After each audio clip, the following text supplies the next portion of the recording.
lekker om hier te wees. Amen. Ons het lekker kerk hier, maar ons was lekker om saam met die familie die Here te dien en te aanbid. As hy die Here. Geliefdes, ons gaan in 'n tyd in wat ons die Hemelvaart herdenk het. Ons gaan vanmôre, ek gaan nog 'n bietjie teruggaan na die Hemelvaart, so 'n paar woorde daaroor sê. En dan gaan ons is op pad na daardie Pinkstertyd, die uitstorting van die Heilige Gees plaasgevind het. Nou wat beteken as ons praat van hemelvaart? Die hemelvaart het vir ons 'n paar punte. Punt nommer 1 is dit die vervulling. Dit is om ons te sê sekere dinge die Here kom doen. En hy het dit klaar gedoen en hy het dit volledig gedoen. Die tweede ding is, hy is besig met iets. Hy is besig met iets. Hy sit nie net aan die regterkant van God die Vader nie. Hy is besig om iets voor te berei. En die derde is natuurlik ook die groot ding wat baie mense, selfs die wat nie glo in die wegraaking nie, wel glo, en dit is in die wederkoms van Jesus. Met ander woorde, as iemand weggegaan het, dan is daar tyd dat hy weer terugkom. Ek dink altyd as ons dolf gaan aflaai daar by die liggame, en soos ons hom gesien gaan en soos wat ons ook weer sien kom, dan is altyd weer daardie tyd. Dis waaroor dit gaan. Die Here sê, hy sê hierso in Johannes 14 vers 2 tot 4 volgende, luister maar net gou saam met my. Hy sê in die huis van my Vader is daar baie wonings. Voor ek daarby kom ek gaan eers, ek wil vir julle lees wat sê hy. Johannes 16 vanaf vers 7. Maar ek sê vir julle die waarheid, dis vir julle voordelig dat ek weggaan. Want dit is nie ek, want as ek nie weggaan nie, sal die trooster nie na julle kom nie, maar as ek weggaan, sal ek hom na julle toe stuur. En as hy kom, sal hy die wêreld oortuig van sonde en van geregtigheid en van oordeel. Van sonde, omdat hulle in my nie glo nie. Van geregtigheid, omdat ek na my Vader gaan en julle my nie meer sal sien nie. En van oordeel, omdat die owerste van hierdie wêreld geoordeel is. Wie is die owerste van die wêreld? Die ou duiwel, die ou Satan. Hy sê, dis goed dat ek weggaan. Hy sê, dis goed dat ek weggaan, dat ek die trooster na julle toe kan stuur. Dis wat vir ons nou, ons hoef nie daarvoor te wag nie, nee. Maar daar hierdie hoofvertrek het gewag vir die Pinkster gebeurtenis, vir die uitstorting van die Heilige Gees. Ons is in die wonderlike posisie dat hierdie dinge gebeur, ons herdenk dit maar net. Ons loop nou aan om te gaan herdenk volgende Sondag. Pinkster, wat beteken Pinkster? Pinkster beteken 50, nee. 50 dae nadat Jesus opgestaan het in die dood, het hy vir ons die Heilige Gees gegee. En baie mense gaan tel, dan tel hulle so, dan sê hulle nie maar pastoor, die Hemelvaart moet eintlik eers Vrydag wees en die Pinkster eers die Maandag, want ons tel ons van die volgende dag af. Maar die Jode het al op die eerste dag begin tel. Hulle het al die opstanding dag was dag nommer 1, dan tel hulle van daar af. En dan was die Hemelvaart 40 dae, wat nou donderdag was en die Pinkster op 50 dae, dis nou volgende Sondag. Maar ons, die oomblik as jy jou hart vir die Here gegee het, dan kom woon die Heilige Gees in jou. Hy kom woon in jou. Wanneer jy werklik bekeer het, wanneer jy werklik weergebore is, maar hy wag. Hy wag vir volle oorgawe. Dit is wat ons praat van die doping in die Heilige Gees. En ek gaan dit volgende Sondag ons miskien daarop konsentreer oor wat die Heilige Gees en wat die Heilige Gees doen. En miskien sal ons 'n paar mense aanraak. Miskien hou ons die diens van die kamera af, ons net hier as 'n gemeente, ons sal kyk hoe die Here my lei. Maar dan die doping in die Gees is wanneer ons die Gees van God toelaat om geactiveer te word in jou, sodat werke kan gebeur. Ons het verlede week, nou ek wil gou vir jou sê, ons gaan nou 'n bietjie praat, bietjie later daaroor die 2 weë, wat die Here vir jou sê, en daar is werklik 2 weë. Maar ek wil vir jou sê, die Here Jesus Christus, die oomblik wat jy weergebore is jou gees verander en is jou siel gered. Maar jou liggaam bly verganklik. Paulus sê die liggaam, die vlees en die gees is in stryd met mekaar. En ja, ons moet die gees, of die vlees moet oorwin, die gees moet die vlees oorwin. Dit is wat heilig maak moet beteken, is om meer en meer na die geeste kant te beweeg en nie aan die vlees oor te gee nie. Maar ek wil vir jou sê, ons lewe ongelukkig, is ons vlees nog nie verweerbaar nie. Dit word eers gebeur, wanneer die Here ons kom haal. Wanneer ons in 'n oomblik verander gaan word, dat vir ons ook 'n wese sal wees, 'n vleeslike wese wat nie meer sonde kan doen nie. Maar is nie al wat nie verander het nie. Die wêreld het ook nie verander nie. Nou, ons het nou net gelees, die owerste van die wêreld. Aan wie behoort die wêreld? Aan die owerste van die wêreld, aan die duiwel. En hy laat ons nie toe om altyd binne die wil van die Here te lewe. Hoor mooi wat ek vir jou sê. Omdat die wêreld so is, gebeur dat dinge, ek het nou al die voorbeeld genoem van die dame wat werk by die ouete huis. Wat gebeur daar? Die woord van die Here is toch duidelik. Hy sê in Spreuke, dat daar dinge is wat hy haat, 7 dinge wat hy haat, en leuns word 2 keer genoem. En Openbaring aan die einde word leuns vergelyk met dronkenskap, met losbandigheid, met al die verskriklike doodsondes. En tog kom hierdie dame en sy sê, maar ons sit mense met Alzheimer's. En hulle verlang na hulle mense. En dan moet ons vir hulle 'n liedjie vertel en sê, jou mense is net hier op die draai, hulle kom kuier. Of hulle was nou by jou gewees, net om daai persoon rustig te maak. Hoor julle wat ek sê? Jy lieg, jy vertel 'n leuen. En jy vertel 'n leuen uit liefde. Jy vertel 'n leuen om daai persoon rustig te maak, want hierdie wêreld laat dit nie toe dat daardie persoon gesond is nie. Die wêreld laat dit nie toe dat daardie persoon nie dit gebeur wanneer die wêreld verander word, wanneer die Here terugkom, wanneer ons vleeslik verander word en ons nie meer siekte het nie, wanneer ons almal normaal is. Daarom die gebooie, jy sien dis die verskil vir die godsdienstige of die morele of die wette wat vergaan het, is natuurlik die simboliese wette, die skadewees wat Jesus het vervul. Maar die 10 gebooie bly staan. Maar vir die godsdienstige kyk ek na die gebooie, ek moet dit hou om gered te word. Nee, jy kan dit die Christen kyk daarna om te sien wat Paulus sê, om te sien wat sonde is, om dit bly sonde. En ons moet daarvan al wegbeweeg.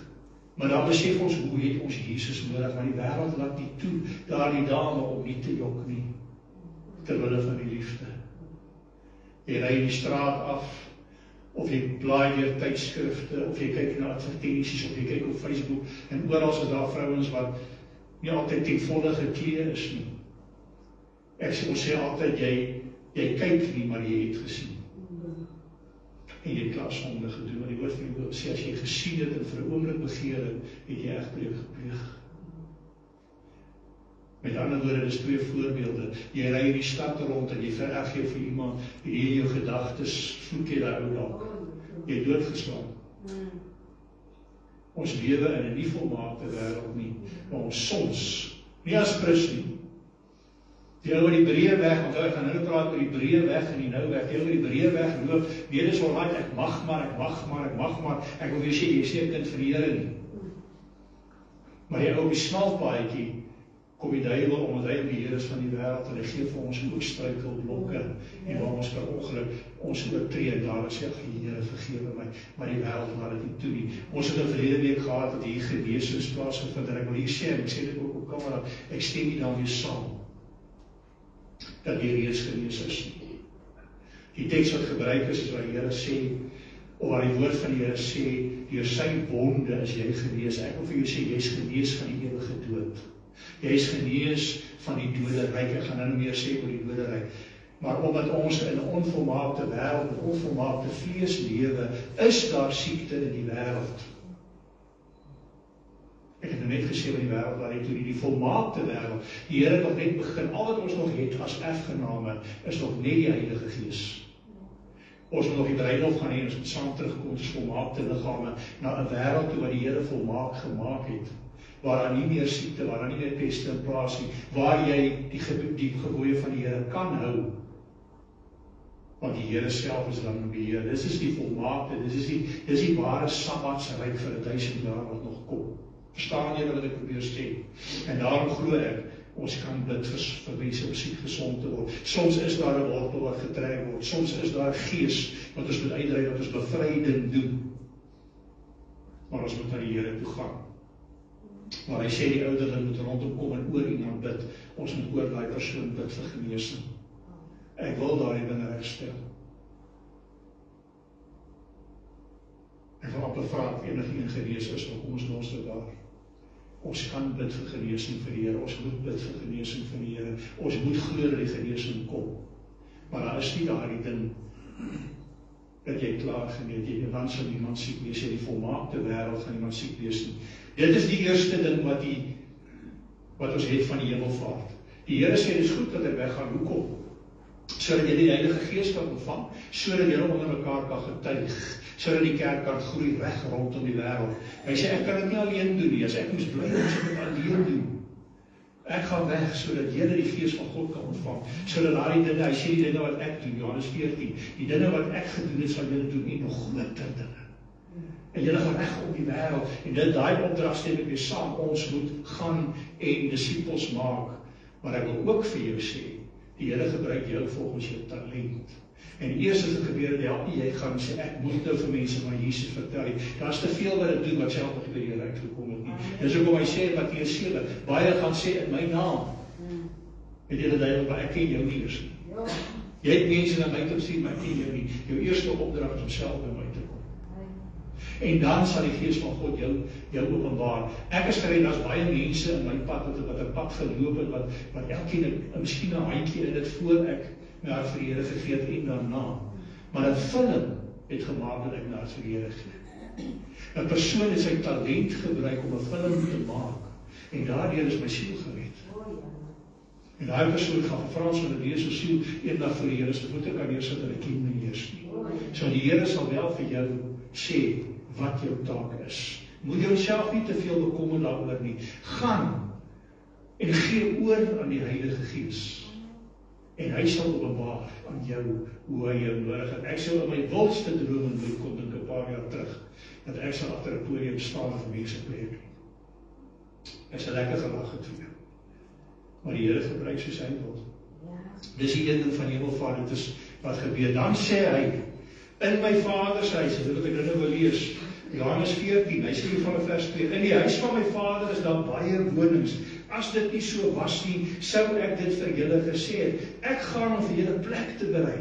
En as ek gegaan het en vir julle plek berei het, kom ek weer en sal julle na my toe neem, sodat julle ook kan weet waar ek is. En waar ek heen gaan, weet julle, en die weg ken julle. Waar gaan ons heen?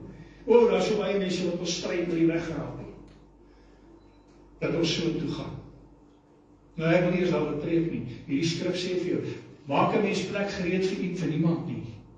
Die plek maak ons plek gereed vir iemand wat jy naam toe. Hy beloof, hy kan nie lieg nie. Hy sê ek gaan julle na my toe neem, die kinders van die Here. So dis nog 'n ding. Hy sit nie net aan die regterkant van God nie. Hy maak vir jou en vir my plek gereed. Of jy daar gaan woon, dis in jou hande. Maar hy maak plek gereed. En dan die derde is ons lees in Handeling 1 net voor die uitstorting van die Heilige Gees, toe Jesus opgevaar het. Hulle kyk hoe Jesus opgaan. Ek gaan dit nie lees, maar jy kan dit maar self lees dan Handeling 1. Die van vers 8, 9, dan ek dink van vers 11 wel, maar kyk maar self. Hy sê daar kom jy miskien toe hulle so staan, is daar twee manne in wit gekleed, twee engele tussen hulle wat sê, hierdie Jesus wat julle so sien weggaan, dis in my eie woorde, maar dis wat daar staan. Net so sal hy terugkom. En dis die belofte, dat daar kom 'n tyd. Ja, die Here het ons vertel as 'n bruiloft, ons het vandag die nagmaal herdenk, en vandag as die nagmaal herdenk, wil ek hê, want ons die nagmaal vier, nie net ding wat Jesus gedoen het nie, maar jy moet eintlik gaan self vir jou al jou geestes ook sien, om ons saam met Jesus in die hemel aan die bruidstafel sit, en saam met hom aan hierdie maaltyd deelneem. Hy het gesê, van hierdie vrug van die mensdom sal ek nie weer drink, tot ek in my Vader se huis saam met ons is. Dink net daaraan. Dis wat gaan gebeur, ons lees in Openbaring 19 van die bruiloft van die lam. En wat gebeur direk daarna? Dan kom Jesus terug. En sekere mense wat dit nie gemaak het nie, wat nie daar was nie, en ek glo ook die Jode, hulle gaan sien hoe Jesus terugkom en ons saam met hom op die woord van die Here gaan lees Openbaring 19. Dis wat hemelvaart beteken. Maar nou wil ek net vir julle sê, moet weer, daar is twee weer. Ek het nou gesê, daar is die breë weg, wat die meeste van die wêreld volg. Wat die woord van die Here sê daar, hulle misbruik die genade van die Here, en hulle is eintlik ook geoormerk vir die oordeel. Hulle gaan maar net aan met die sondes van die wêreld. En daar is die ander wat bewus is, en wat, ek wil vir jou sê, as jy op die snelpaadjie loop, in die begin gaan dit wees oor 'n rede, want jy wil gered wees. Maar hoe nader jy, hoe meer jy met Jesus te doen kry, hoe liewer jy vir hom werk, gaan dit nie meer oor dit wat hy vir jou gaan gee nie. Dit gaan oor hom. Dit gaan al meer en meer gaan oor Jesus. En voordat ek enigiets vir julle sê, dis al wat ek nie preek voorbereid vanmôre nie, want ek het iemand wat getuig, wat vir vanmôre getuienis bring, en ek het vir myself gesê, afhangende van die getuienis, en ek kyk of die Here vir my iets op die hart lê. En sy het nie van my getuienis gegee nie, ek het net so nuuskierig, soos jy dalk is oor die getuienis, maar ek het so die idee oor gegaan. Dis hoekom ek gesê het, dit gaan oor die 2 wee. Iemand is so 2 maande terug, al meer as 2 maande terug, gegaan vir 'n, as ek reg is, 'n CT scan. Net vir 'n scan. En toe sy wakker word, toe sy het 'n plas bloed. Prys die Here, dat sy gesorg het, dat sy daar op die regte plek is, waar hulle kan help op daardie stadium. En ek weet, sy het 'n getuienis, sy het daar so terug vir die Here gegee, sy het 'n getuienis wat sy wil bring vanmôre. En ek hoor baie sulke getuienisse, en dan dink ek by myself, ek ken nie die mense nie, en dit is dalk waar, of is dalk nie waar nie. Maar dit is al wonderlik as iemand is wat jy ken, iemand wat jy pad mee loop met 'n getuienis het om te bring. Elaine, gemeentelid van ons, Elaine Barnard, sy is vanmôre hierso, en is op baie hart om haar getuienis vanmôre met ons te deel. Prys die Here daarvoor.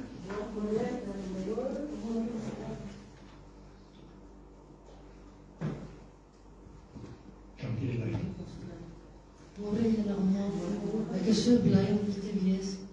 Dit is net die genade van die Here en almal van julle wat my opgedra het aan die Here. Mense, ek wil vir julle vandag sê, ek het 'n belewenis gehad wat ek in my lewe nooit weer wil hê nie. Ek gaan vir 'n CT scan en op die ou einde kom ek by in 'n koma. Ek het beklei en al wat ek kan onthou van die koma is dat Bianca vir my gesê het, "Mommy, fight. Fight, mommy, fight." Toe kom my skoonseun en hy kom bid vir my. En terwyl hy vir my bid, kom daar 'n helder lig uit sy hande uit. En ek is in die hemel. En ek loop by die hel verby. Mense, ek het nie gedink daar bestaan so 'n ding soos die hel nie. Die prentjie is vasgebrand in my kop. Soos wat die mense kners op hulle tande en huil. Dit lyk of hulle jou soebat om hulle uit daai put uit te haal. En ek wil nie daar wees nie. Ek loop liewers deur die smal paadjie en ek gaan na die Here toe. Daar waar ek die hemel gesien het. En voor ek by die poorte kon ingaan, het ek die mooiste gesig gesien. Dit was die hekke van die hemel, spierwit met 2 engele. En toe ek wil intree, toe kom God na my toe sê hy vir my, "Lyn, gaan terug. Jou kinders het jou nodig. Gaan en gaan maak vir my disippels bymekaar, maar dis nie jou tyd nie." En toe begin ek beklei. En ek het hard beklei, tot hulle die dag vir my gesê het, hulle gaan my nou totaal en al uit die koma uitbring. En daar het ek besef, mense, die Here se koms is naby. En hierdie skyn heilige gesiggies waarmee ons so loop. En sê, ek is 'n kind van die Here. Gooi daai smile af, mense, en neem hom aan. Sê vir hulle, ek is 'n kind van die Here. En hy lewe in my in. Mense, julle sal nie glo hoeveel van die susters het na my toe gekom in die hospitaal. Voor ek regtig besef het, kyk, die Here is besig om met my te werk nie. En hy's nog steeds besig met my. Het hulle met my kom praat oor die Here. Ek het 'n suster gehad wat ingekom het en sy het vir my gesig getrek en sy het omgedraai en geloop. Toe kom sy weer terug. Toe sê sy vir my, "You're a child of God." Toe sê ek vir haar, "Ja." Toe sê sy, "Nou let's talk." En ons het vir 'n uur lank oor die Here gepraat. En dit het my laat besef, mense, sy koms is naby. Die hemel is 'n fantastiese plek. Die groot wit tafel met die lieflikste vrugte. En die kersse wat op die tafel gestaan het, wat in goue houers gestaan het. Mense, julle wil daar wees. Julle wil nie by die duiwel wees nie. Want brand gaan ons brand as ons nie ons harte vir die Here gee nie. En ek prys die Here dat hy vir my deur 'n tyd gehelp het, vir my kinders en 'n gemeente soos julle wat my al die pad bygestaan het, van dag 1 af. En pastoor, baie dankie dat ek my getuies vir julle kon gee vandag. En glo in God, mense, want hy's al wat ons kan red. En hy's al wat ons kan vashou in hierdie deur mekaar lewe van ons. Dankie.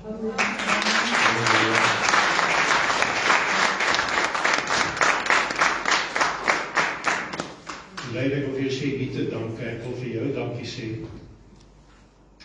So gebruik die Here dan ook hierdie suster van ons, Elaine, en so vinnige, ek dink as hy nou regtig al lank wil gesels, as hy ons seker vir daar lang besig hou, maar so vinnige getuienis wat weer eens bevestig. En baie mense vra van jou, van hierdie jaar, maar kom ek voor by dit kom.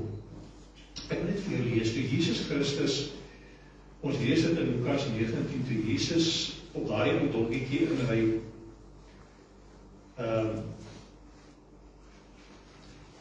in Jerusalem, en het hy hartseer geword. Ek dink ek het net gedink aan daardie stad Jerusalem. Ek dink dit het elkeen van ons gedink. Ek lees hier van vers 41. En toe hy naby kom en die stad sien, het hy daaroor geween en gesê, as jy tog maar geweet het, ja ook in hierdie dag van jou, die dinge wat tot jou vrede dien, maar nou is dit vir jou oë bedek. Want daar sal daar waar jou kom, dat jou vyande 'n skans rondom jou sal opwerp, en jou omsingel en jou van alle kante insluit. En hulle sal jou en jou kinders en jou teen die grond verpletter, en hulle sal in jou nie een klip op die ander laat bly nie, omdat jy die gunstige tyd, toe God jou besoek het, nie opgemerk het nie. Ons is vandag in daardie gunstige tyd. Ons noem dit die genade tyd. Maar ons misbruik die genade en dit beteken ek kan lewe soos ek wil, dit is nie so nie. Die Here is bewoe, want hy sê, ek is hier, dat jy jou hart vir my kan gee, dat jy jou weer kan verander, en jy hoef net te fokus op my. Maar ons doen dit nie. En daar kom 'n tyd, en dit is so naby, as jy gaan kyk, geliefdes, ek skud my kop oor wat mense nog op Facebook alles sê, as ek kyk hoe dinge in die wêreld gebeur, ek lees die woord van God, en ek sien, hy gaan in vervulling in. Die woord gaan in vervulling in, so ek kan die res ook glo, God kan nie lieg nie. En dan gaan 'n tyd kom, wat hulle wat agterbly so vernietig gaan word, so vernieuw gaan word, sê die Here.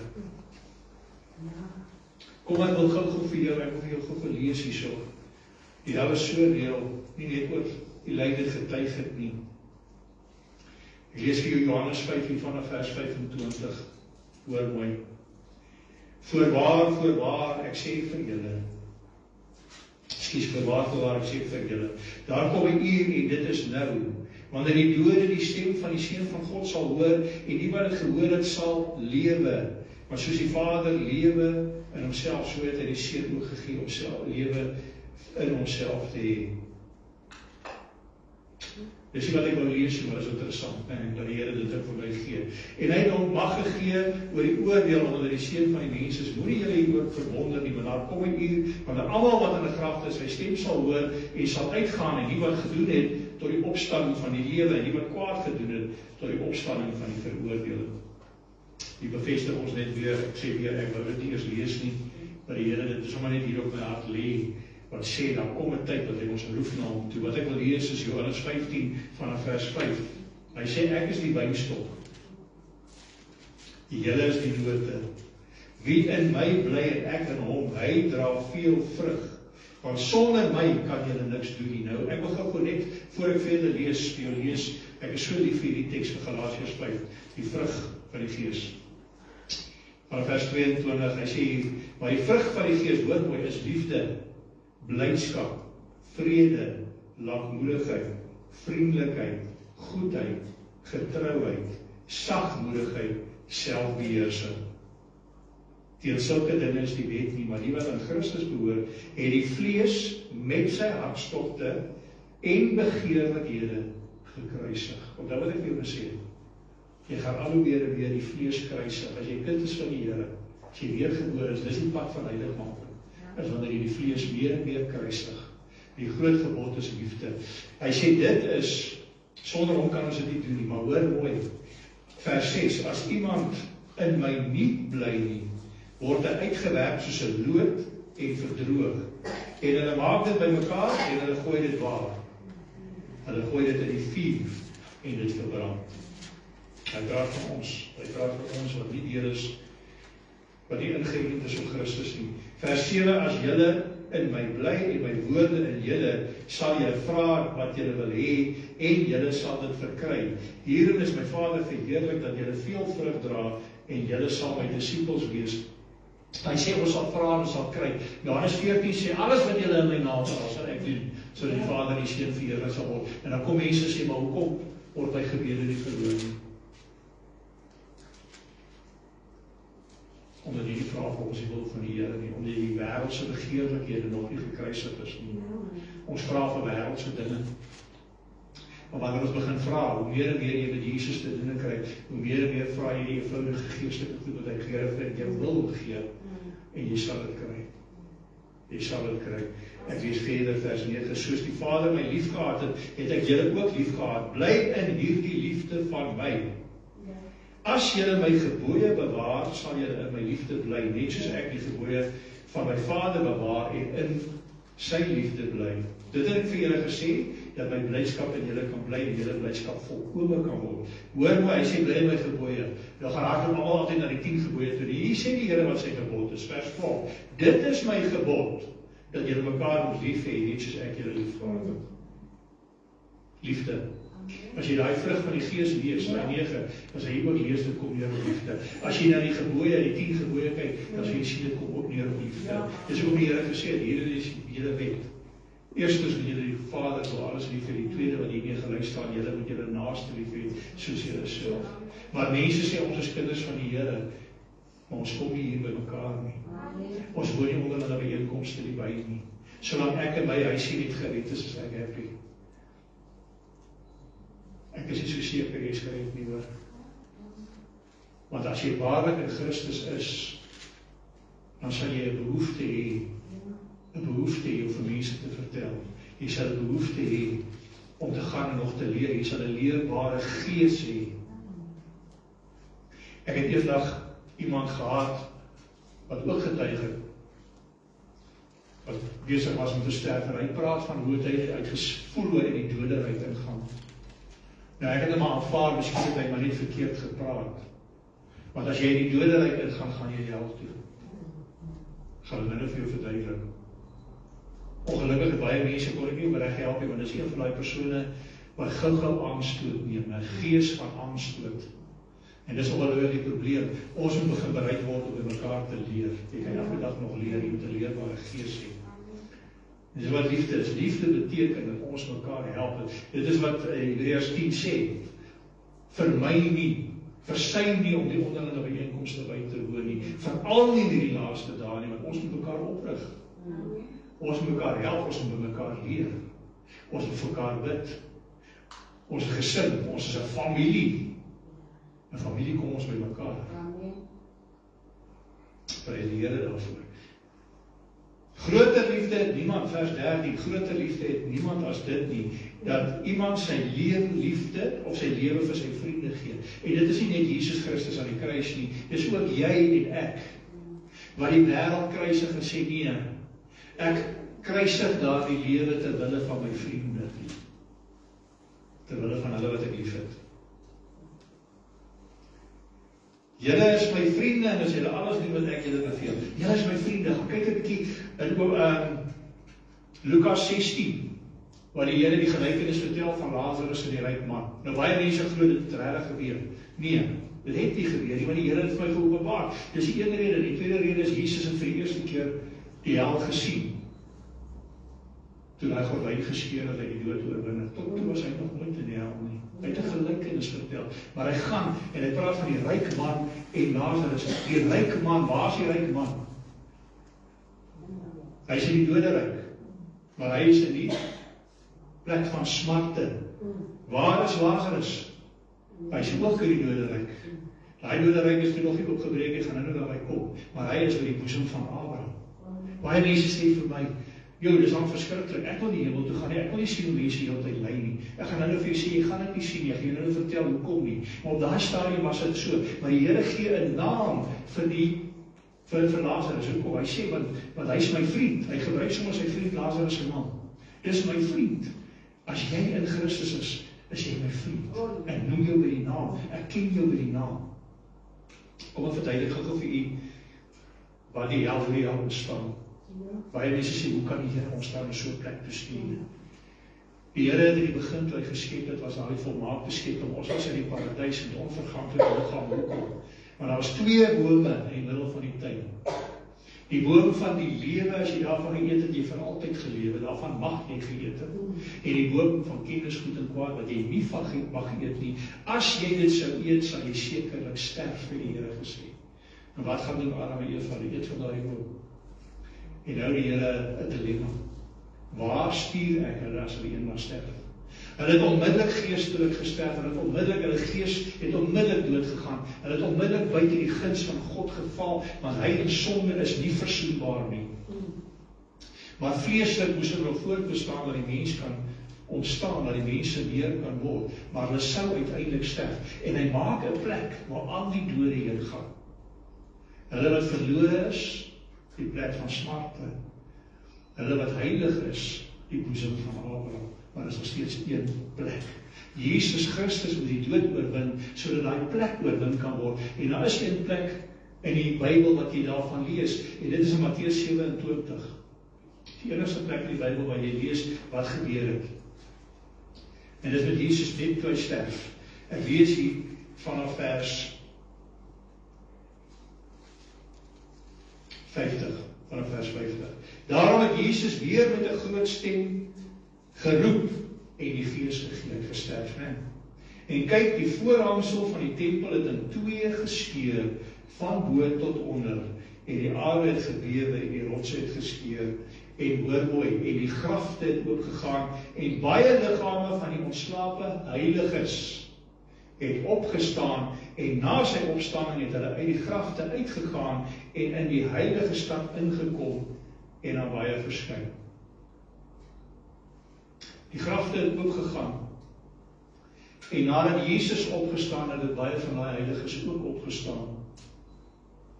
En van hulle, nie allemaal, nie van hulle is gesien. Waar is die res hier? Hulle kon die hemel toe gaan. Vir die eerste keer kon die mens nou die hemel toe gaan. Van hulle het verskyn. Ons weet nie wat daarna met hulle gebeur het, vir die getuienis, sodat ons kon weet wat hulle gebeur het. Daarom is die doderyk nou net die hel. Dit is nou net die plek van smarte. As jy vandag sterf, en jy sterf, en jy het op die breë pad geloop, as ek bevrees, die doderyk is jou voorland, en jy kan nooit weer daaruit kom, jy vraag maar vir die lyn, ek het seker sy die getuienis gekry, as jy eers daar is, as jy pas, jy kan nooit weer daaruit kom. Maar die heiliges wat die smal paadjie geloop het, en ja, jy het baie geval, maar jy by Jesus gebly. Hulle word wakker by Jesus, daar waar hy vir jou plek voorberei in die hemel. En dit is waar het oor het gaan. Dit is waar oor die hemelvaart ook gaan, om dit vir ons moontlik te maak, om vir ons plek daarvoor te berei. Hy het die doderyk so gemaak, dat dit nie ons plek meer hoef te wees nie, en hy het vir ons 'n ander plek gegee as jy sterf. By hom, wat is vir altyd by ons sal wees. En daar is 'n diepe verwagting, dat wanneer hy terugkom, dan kom hy om die wêreld te oorwin, en as die wêreld oorwin is, dan is daar nie meer siekte nie, daar is nie meer Alzheimer's nie. Ons hoef nie meer te jok nie. Die liggaam wil nie meer sonde doen nie. Ons gaan nie meer begeertes hê nie. Ons gaan mekaar nie dood, ons gaan almal mekaar lief hê. En dit is net die wat waarlik lief hê, wat daar sal wees, is dit nie so nie.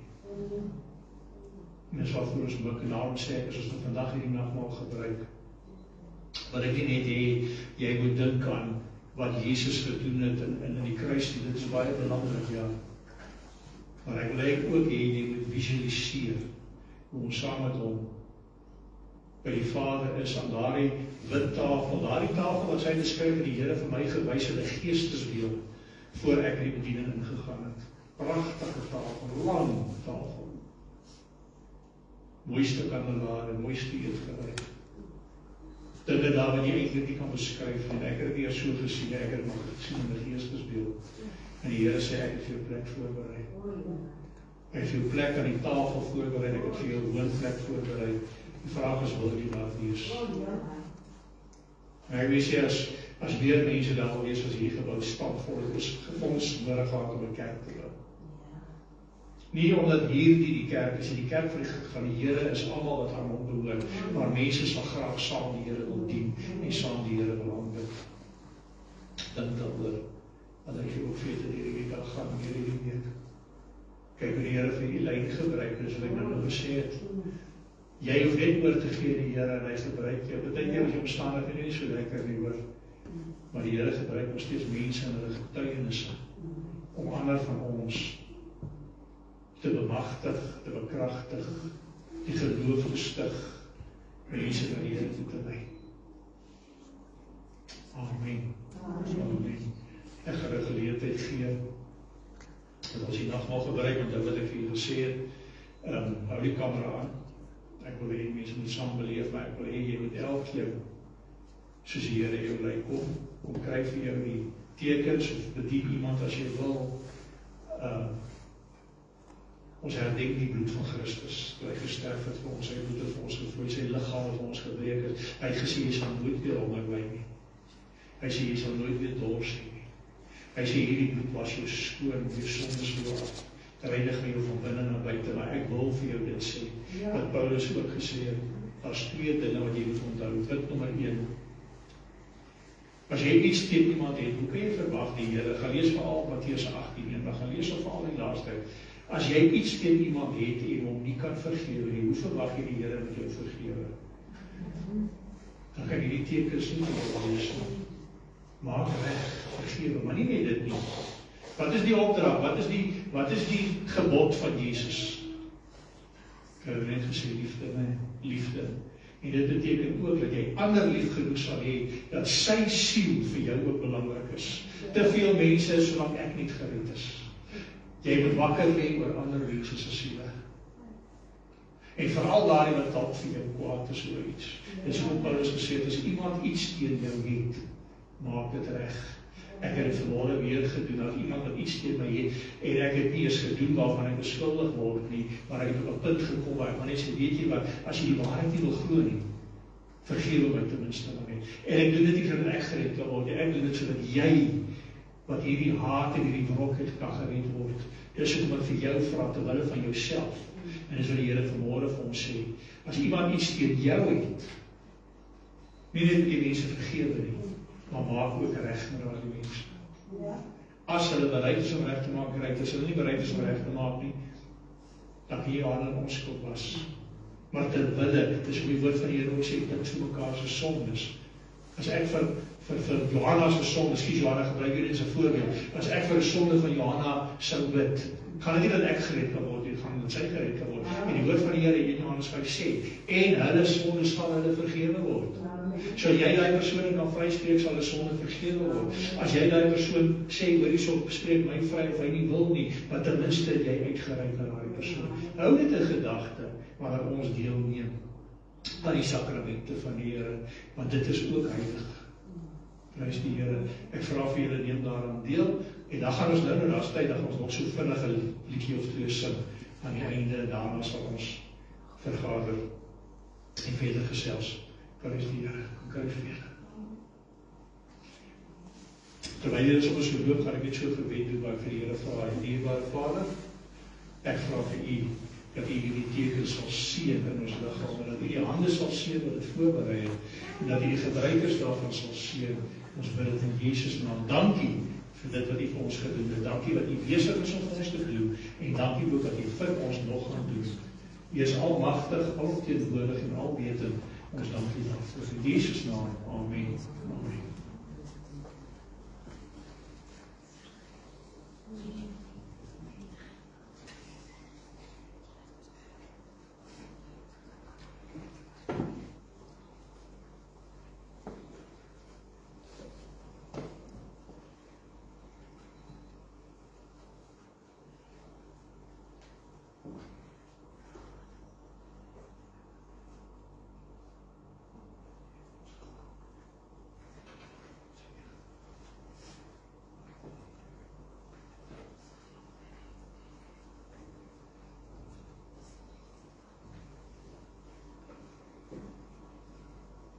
Jy toch onthou hierdie wat ek gesê het, as iemand iets teen jou het, gewoonlik, maar het eindelijk beteken is dat hy weer het om iets teen jou te hê om dit reg te maak. As jy skuldig is aan iets om vergifnis te gaan vra, vir hulle te vra, vergewe my, maar dit is ook goed dat jy hulle, selfs hulle wat iets teen jou het, en jy is eindelijk onskuldig om hulle ook maar te vra, ter wille van die liefde.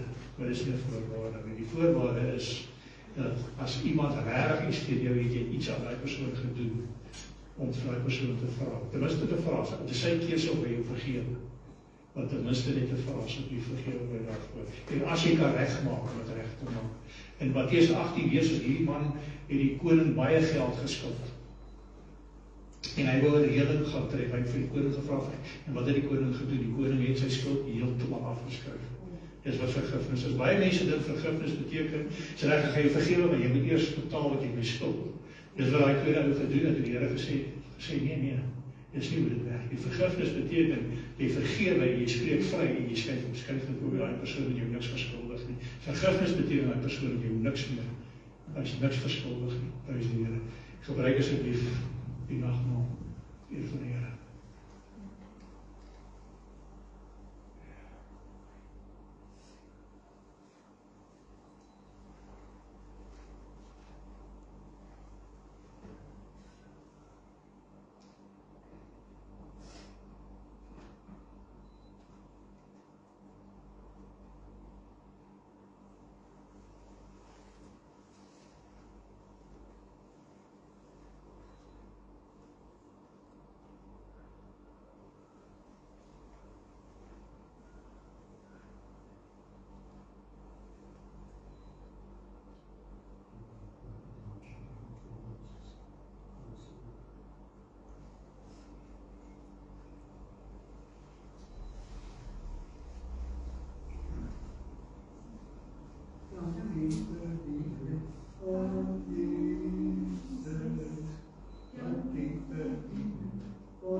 Ek bid die seën van die Here oor jou.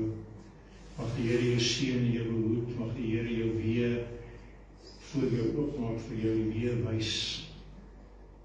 Mag die Here jou gedagtes oopmaak. Mag die Here geleenthede vir jou gee vorentoe. Die Here wil jou ryklik seën. Die Here wil jou oë seën om insig te hê, jou ore seën om te kan hoor, jou gedagtes om te verstaan, jou hande, jou voet om te doen, jou mond om te spreek. Ontvang die seën van die Here, gaan in vrede. Amen. Amen. Prys die Here. Die Here het op die Lydse hart gelê, dat sy vanmôre geseën word. Ek gaan ook nou afsluit.